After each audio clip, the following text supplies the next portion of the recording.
start. Yeah. Here what we have got a setup for simply supported beam. Okay, you have a beam here. These are the beams. These are the beams of different materials and different thicknesses. Okay, you have a beam. See here, its width is different, thickness is different. Similarly, material, the one which we have here is aluminum. Okay, sure. Now this is a simply supported beam. Here in this experiment, what we are learning is we will practically find out what is the deflection at different points. You have one point here, I have another point over here. At this point, what is the deflection? I will find out practically. And then I will see theoretically what is the deflection. Understand? Theoretically, how do you find out? You will find out by doing calculations. Okay. When we have derived the formula, in this formula we have got few things. That is, length is there. Understand? Width of the beam is there. Thickness of the beam is there. Okay, Shama? And then the locations x1 and x2 where we want to find out the deflection is there. So using this, we will find out theoretical value. When we derive this formula, we have made certain assumptions. What are the assumptions? The assumptions are that the beam is weightless. There is no weight, which is not true, correct? Which is not true, is it not?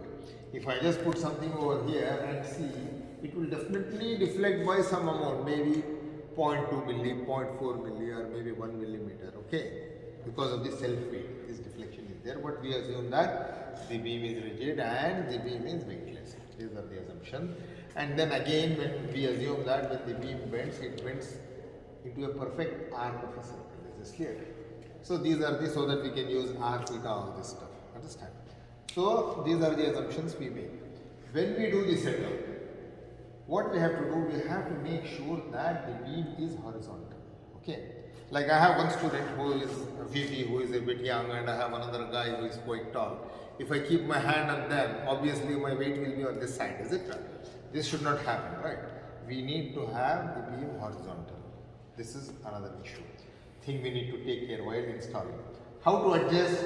I will take this one and put it somewhere over here, and I will see what is the value over here. I will set it. I will set it to what? I will set it to 0. Now it is 0 millimeter. Is this clear? Now I will move this along the beam like this and see here what is the value. I just move along the beam and I am going here. See what is the value. Let me take this one out. Let me take this also out. Because the beam has reflected its own weight, there is some difference. Now see here, I come here. It is showing me 0.001. I will just go here and make the adjustment. There is a wheel here. By moving the wheel, what can I do? I can easily make the adjustments. Understand? I will set 0. I will set 0. Then again, after that one, what I need to do? I need to put this beam in a proper position. Like, don't put the beam like this, too much on this side. No. Right. What is happening? It is pushing because of this weight and bending moment. There is some load over here, which is not right thing. Okay. So put the beam properly in a center position so that the overhang is the same on both the sides. And in the examination, the teacher may give you more span length. In that case, you have to move this one and adjust it. Is this clear? Now here you have got a scale. This scale is in centimeters and millimeters. No issues at all, which is very easy to read. Now see what is the span length. You have a mark here and you have another mark here. Between this mark and this mark, you will be like this is 100, 200, 300, 400, 500, 600, 700. So the length L is how much? 700 mm or 70 centimeters. Is this clear? This is the span length. Now what I am going to do, I am going to put this one. In this one, you can see you have on this plastics, you have 3 marked lines. Okay. This line is matching here. This I will just go and put it at a distance of 200. 100, 200. I just go over here. I just put it and adjust it at a distance x1 of 200. It can be anything. In the examination, they can give you anything. X1 can be 100, X1 can be 200, 250, anything. Okay. X2 again I am making it from left side. Let us say it is 500. Understand? Okay. Why I am taking 500? I will tell you. Give me 1 minute. Let me set it and tell you. I am putting it so that this is 200, this is 200, understand? Now under the action of the load, when I put a load here, I have a point here, knife edge, understand? Like a point, okay, point edge, sorry, not knife edge, point edge. I just go, put it exactly in between, that is out of 700, midpoint is how much? 350, is it not? 100, 200, 300, 350. I put it, okay? Now when I take here and here, what happens? The beam will deflect like this, isn't it? So this delta x1, delta x2 will be same. Okay, I can measure anywhere, no problem. I have just put it at these points. You have one here, you have another here, I have put this one here. So what is the next job for me? Next job for me is to set this one to 0. There is already 0.5 milli deflection because of the weight of this and weight of the beam. There is a minus sign, let me change it. 0, 0, okay. You have a support reaction here, you have a support reaction here, okay. It has already calibrated it. 1 millimeter of movement is equal to 0 newtons. Understand? Yes. Sorry, 10 newtons. Whatever value you get here, please set it to how much? Please multiply it with 10. Multiply with 10 because these readings are reactions. Okay. These readings are deflection. Okay. Please look at me. Now I have just set it to 0. Everything is ready for you. 0, 0, everything is ready. Okay. Now what I need to do, I need to put some weight on this one. Let us put some weight on this one. Let me put how much? Let me put 10 Newton. And let me put another 5 Newton problems. Okay. Now see, already it is giving me a distance of how much? Delta x1. You have the table here. This is experiment number 5A. Simply supported beam. Okay. 5A. Please look here. 5 here. 5A. You have got L, x1, x2. Correct? And then you have got AB, right? A is the distance of the weight from the left support, B is the distance from the right support, okay? And then here he is showing you the gauges to mark delta x1 and delta x2. Okay, Shima? So what is the value here? Delta x1 is how much? Can you give me your pen? Delta x1 is, let me write it, it is 2.97. I will just mark it here first. This is 2.96 millimeter. I have already marked it over here. Okay. So how much is the weight? 15 Newton. That also I have marked over here. Is this clear? Yes. Now next one is our reaction. It is showing me what? There is some problem over here. There is some problem over here. There is some error in this device, but whatever is the error, don't worry about it. Go back. So now there is some error. Let me write the value over here. The value over here is, let us say, 3 into 10. This is also 3.5 into 10. Okay. Some value is there. We have to multiply with 10 because it has to be changed to Newton. And he has given the value. Okay, Shima? So we have already marked the value of L. L is how much? 700. A is 350. B is 350. This distance is how much? X1 is 200 and then X2 is 500. Okay. All the information is present over here. Understand? Yes. All the information is present over here. Now we will go to the classroom and then we will do the theoretical calculations and then we will just see what actually we have to do. Positive. Now we have recorded the material of the beam is what? The material of the beam is aluminium. Okay, the material of the beam is aluminium. The Young's modulus for aluminium is present over here 69 GPa, gigapascal. Understand? Giga is what? 10 to the power of 9, isn't it? So what did I do right now? 69 into 10 cube megapascal. Okay. So 10 to the power of megapascal is what? Newton per millimeter square also, isn't it? Megapascal is meter, Newton per meter square. If you change it to millimeter square, I can write it Newton per millimeter square also. Okay, Shubham? Okay, hello. So now I have the value of E for aluminium. The cross section of the beam we have measured inside. It is 19.2 and D is how much? 6 millimeter. Okay. Now what I need to find out area moment of inertia. Area moment of inertia. What is the formula? I is equal to P d cube by 12. Okay. 19.2 into 6 cube by 12. That is 345.6 millimeter to the power of 4. This is the value of I. Right. All other information we have marked here. Same. L is 700. X1 is 200. X2 is 500. Then A is what?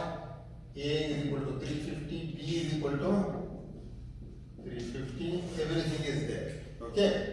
Now we have the theoretical values. We have the equation over here. What is delta x1? Delta x1 is WBx1 by 6 EIL into L square minus B square minus x1 square. Okay. Remember, there is one B here. Which B you want to take this one? This B is not this B. Okay. This B is only for BD cube by 12. Understand? This B you want to see. This B is this one. See here. Okay. This B is this. You want to just put it here. This is the B. What you see here. Okay. This is the B. Right? So now I have substituted the values. W is 15 Newton, B is 30 Newton here, okay. And then x1. X1 is how much? 200. It can be any distance, remember, okay. We have to equal distance to prove some point, that's all, okay. When you make the calculation, you have 3.43 millimeter. Delta x2 is what? WB by 6 EIL. I have put all the values over here. X2 minus A, 500 minus 350, L square minus B square, that is 700 square minus 350 square into X2. X2 is how much? 500. We put the value 500 minus 500 cube. How much is the answer we are getting? We are getting the answer as 3.43. Okay. Now see, since the distances are same, delta x1 and delta x2 should be same. Because the load is also in the middle, correct? And you got delta x1 and delta x2 same. See here? Clear now? This is your theoretical value. What is the practical value? See, let's write it here. And R1 and R2 also we calculated. What is the value? 7.5 and 7.5 newtons. But what is the practical value? There is some problem with the practical. Okay. Now let us see what is the practical value we got. Can somebody tell me? Delta x1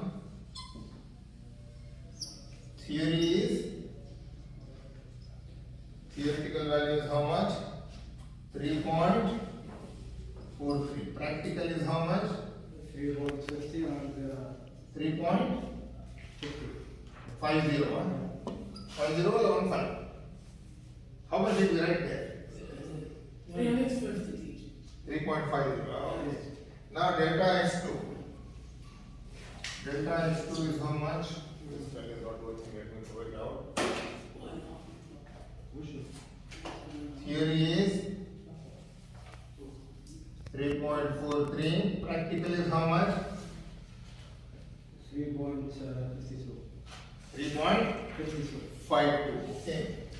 3.52 millimeter. Is it not? Okay.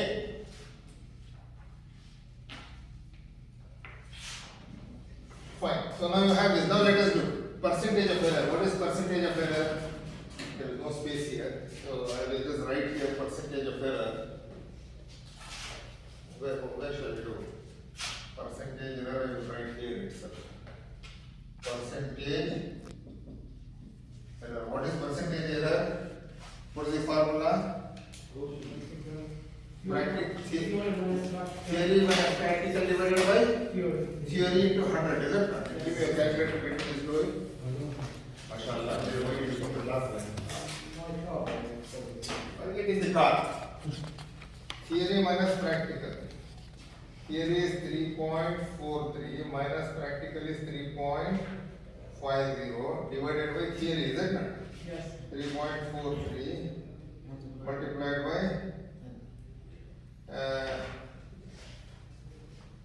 by 100, correct? How much is this one? 2.04% error is there. How much? 2% error is there. That's fine. Error is 2%. I am not writing the whole thing. You know it. You will do it, isn't it? Now come over here. 3.43 minus 3.52 divided by 3.43 multiplied by 100. The error is how much? 2.6%. So similarly calculate the error for R1 as well as R2. Is this clear? Now this error is not really a big error. Okay. Now what are the final conclusions you will say? Why this error is there? This is the analysis. Okay. You will say in your conclusion after you make theoretical calculations in your report, you will say the reason for the error is what? Number one is calibration. Understand? The instruments what you have, they are out of calibration. This is number one. Okay. Number two is what? Setup. While setting up itself, your beam may not be really horizontal. Okay. No doubt. What did we do? This point and at the end point we measured, isn't it? No problem. These 2 points may be perfectly okay. The beam may be showing it, huh? Yes. And in the center it's already little up, isn't it? We did only the left and right points, isn't it? What about the center points? Center points, maybe there was some sag, right? Obviously it was there, we saw it, correct? So, because we assume that the theoretical calculations, while deriving the formula, we assume that the beam is rigid, understand? Rigid means what? It will never deflect, correct?